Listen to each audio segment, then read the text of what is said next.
wee bit of lead vocal in everybody's monitors now. That's good. Okay, so we'll just play.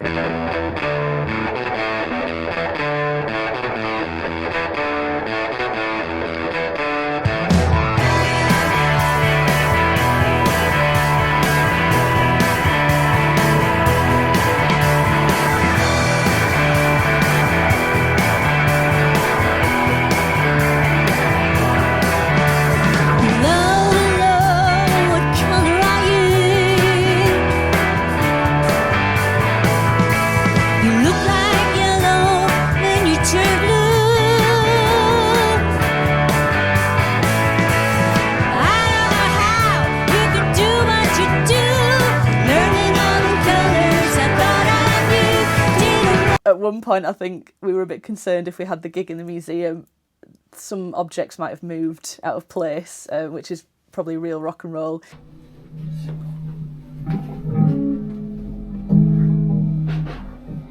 Rory says, I'm running late, be about 6:30. What a surprise, eh? What's the fastest? The fastest is, well, it's Here I only am. 6'8", so it depends. No, I know it depends on whether you half it or But there's double it. nothing above 140, you know. 140 is fast. What's that? There's nothing above that. I know, but we usually about 80 these days. So that's quite a jump. Didn't hear you say, as I was getting high. Didn't hear you say, did you whisper?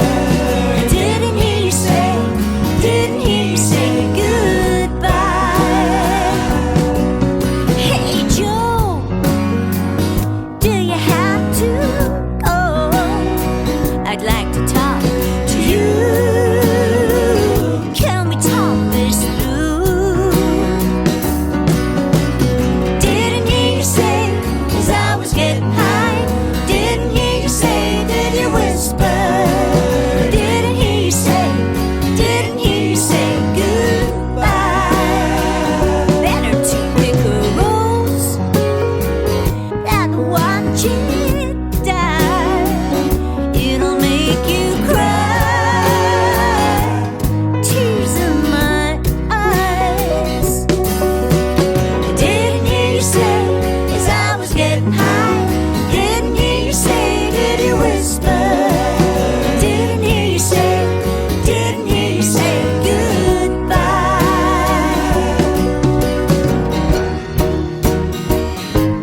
Goodbye, I'll see you someday.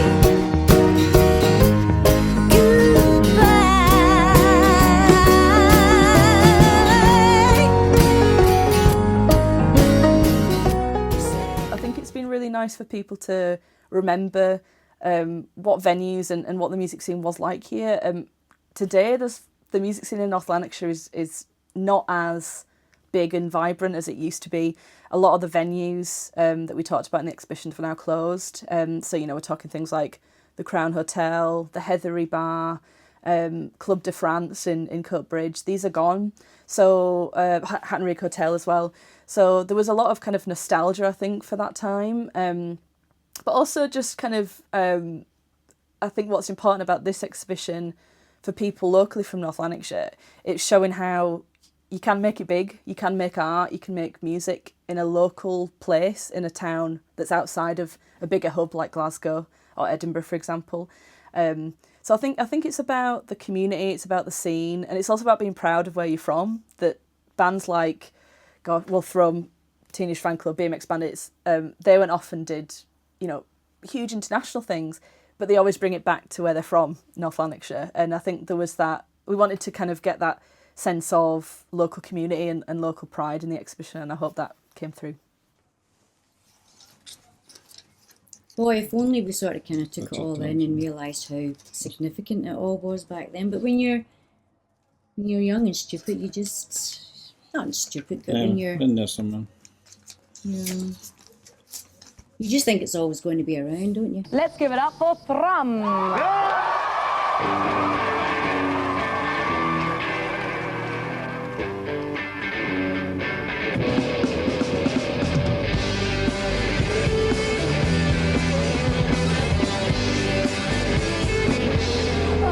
I can see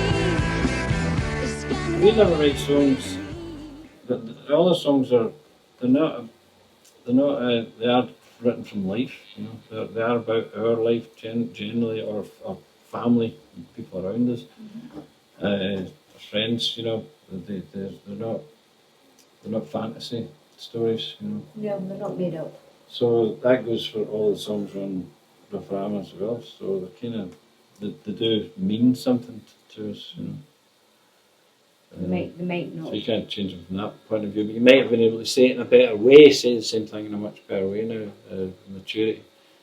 Some of us are late bloomers. I mean,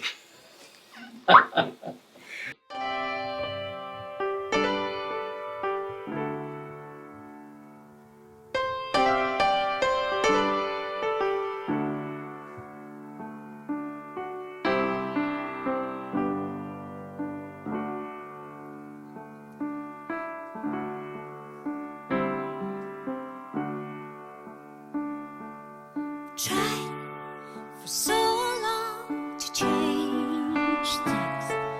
It hurts to know what is true. Hope can come with what pain brings. I'm coming home to you. I'm almost done feeling blue. I'm coming home to you. One of the main things I wanted to show was to try and get a better idea of the whole scene. So not just the musicians, but also the culture around it. So the zine culture was a big thing in that time, 1970s all the way up to the 1990s. So getting that ephemera was also really important for me anyway. And it gave us the opportunity to work with the Glasgow Zine Library, which is an incredible organisation.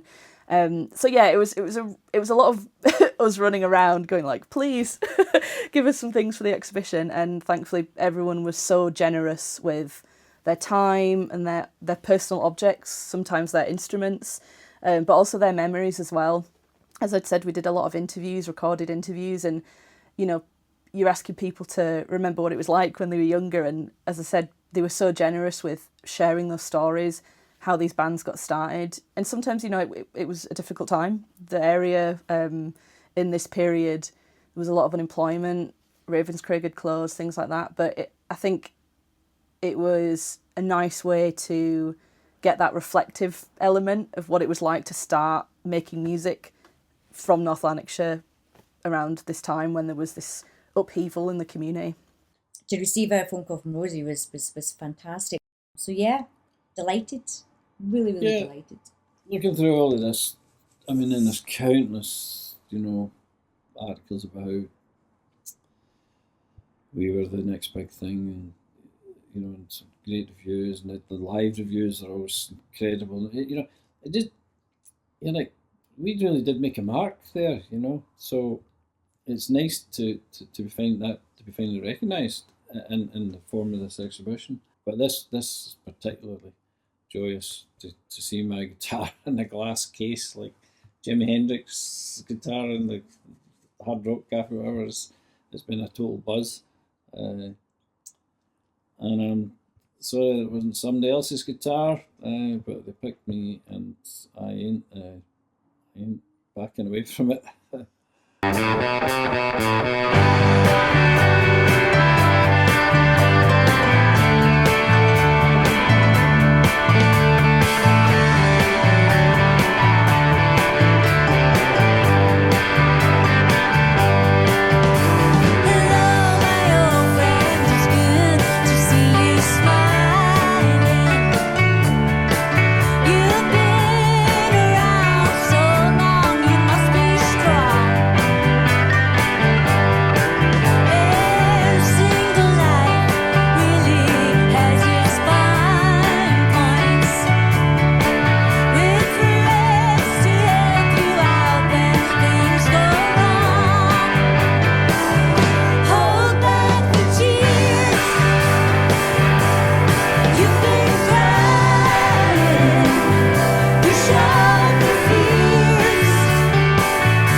offered. There was a point.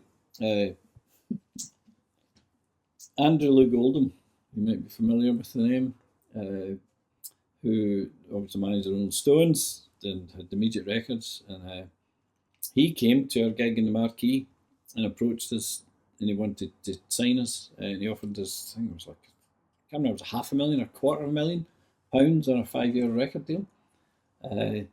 But you're asking about Smelly Queen thing. He didn't want a rhythm section. He wanted some input, so he just wanted the songwriter and the singer basically to mould into something that was very commercial, and that's what we talked about. You know, so Monica's somewhere between Janis Joplin and Kylie Minogue. You know, I think very much so they could present Monica as a pop star. So obviously we said no, and declined the fame and the riches.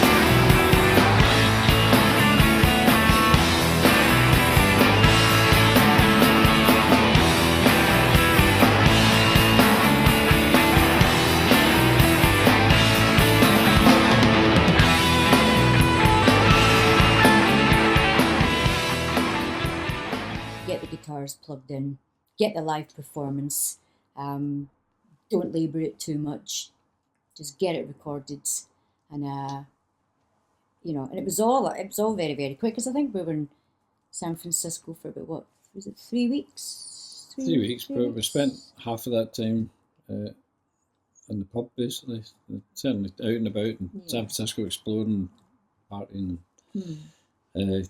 taking the opportunity that we had. So it was done old school, band in studio. I mean, it was a massive hall, like, bigger than the Abbey Road Studio 1. Boy, oh boy, oh boy, oh boy. These songs were 30 years ago.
They are rock stars. They'd gone to America and they'd done these big festivals, but they always came kind of back home, and they came back to North Lanarkshire, and this, as I said, just felt like a really full circle moment all the way to featuring in this exhibition. So that was a really nice moment. Very, very, very pretty. Yeah, I think it's a wonderful thing. I mean, it's a wee snapshot of North Lanarkshire